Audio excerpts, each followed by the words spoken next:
Di PHP terdapat salah satu magic method yaitu __invoke. __invoke tersedia sejak PHP 5.3. Jadi di bawah PHP 5.3 atau di bawah PHP versi 5.3, methods __invoke tidak bersifat magic. Dan untuk sifat magicnya itu akan kita lihat di video kali ini. Dan saya akan mendefinisikan satu methods yaitu __invoke. Dan __invoke tidak bersifat static, jadi ini selalu dipanggil melalui objek. Dan jika Anda belum mengetahui tentang magic methods merupakan suatu methods yang akan dipanggil secara otomatis dalam kondisi tertentu oleh suatu objek. Dan kondisi apa ketika suatu magic methods __invoke dipanggil, itu akan kita lihat juga di video kali ini. Jadi saya akan komen beberapa. Yang pertama, jika saya membuat suatu objek baru, misalnya namanya magic, lalu new dan callback. Dan jika saya ingin memanggil magic methods __invoke, saya dapat menuliskan langsung nama objek, lalu tanda dash dan lebih besar dari, lalu methods yang akan dipanggil, misalnya invoke. Ini merupakan pemanggilan standar. Jadi saya save, saya pastikan dulu di browser, saya kembali dan saya refresh. Anda bisa melihat callback dan __invoke. Akan tetapi untuk __invoke bersifat magic ketika Anda memperlakukan suatu objek seperti fungsi. Jadi dengan menyertakan kurung buka dan kurung tutup. Dan di dalam kurung buka dan kurung tutup dapat diletakkan suatu argumen. Saya letakkan, saya save, saya kembali ke browser dan refresh. Anda bisa melihat yang dipanggil adalah __invoke. Jadi seperti itu untuk __invoke magicnya, seperti yang diperlihatkan tadi, yaitu ketika objek diperlakukan seperti fungsi. Dan jika Anda menggunakan CalUserFunc atau CalUserFunc array, argumen pertama dari CalUserFunc tidak perlu berupa array lagi.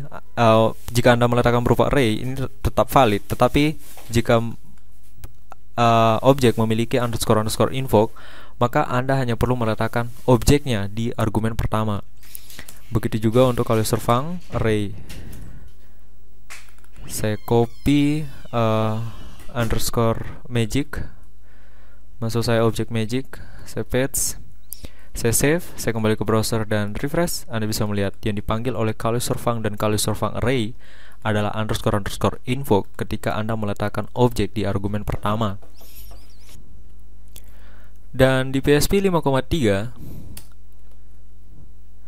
terdapat salah satu kelas yang spesial karena kelas tersebut tidak dapat di instance secara langsung. Misalnya saya menggunakan test sama dengan new, dan kelas yang saya maksud adalah kelas closure. Kelas ini tidak dapat di instance secara langsung. Saya kembali ke browser, refresh, dan Anda bisa lihat instantiation of closure is not allowed. Kelas closure dapat di instance ketika Anda menggunakan anonymous function atau fungsi anonim. Dan fungsi anonim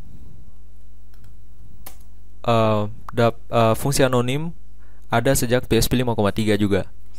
Jadi cara mendefinisikan anonymous fungsi di PHP dengan menuliskan keyword function, maksud saya keyword function, kurung buka dan kurung tutup, lalu kurung crawl buka. Jadi seperti pendefinisian anonymous function di JavaScript, atau ya mirip dengan anonymous function di JavaScript. Dan jika saya memperlihatkan getType dari variable test, saya save, saya kembali ke browser dan refresh. Anda bisa melihat hasilnya adalah objek. Jika saya memperlihatkan apa kelas yang di-instance dari variable test, ini akan memperlihatkan closure. Jadi closure merupakan suatu spesial kelas yang hanya dapat di-instance ketika Anda mendefinisikan suatu anonymous function. Dan jika di dalam anonymous function, di sini saya mendefinisikan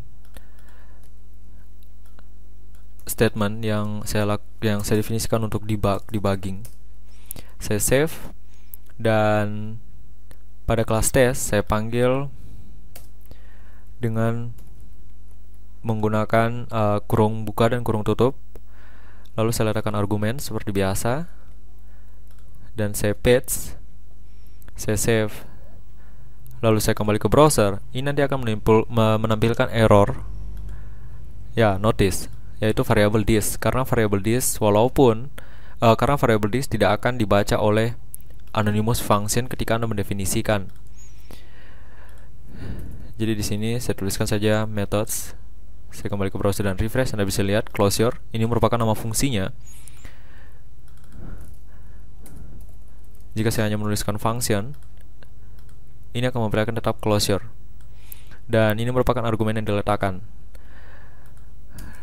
Dan juga dapat dipanggil dengan menggunakan CalUserFunc dan CalUserFuncArray. Dan langsung meletakkan objeknya, objek closure-nya di argumen pertama. Anda bisa pause video Anda untuk melihat kembali. Dan saya kembali ke browser lalu saya refresh. Anda bisa lihat tetap dipanggil valid. Dan untuk video berikutnya, kita akan melihat anonymous fungsi, cara pendefinisian anonymous function lainnya di PHP, yaitu dengan menggunakan fungsi create function.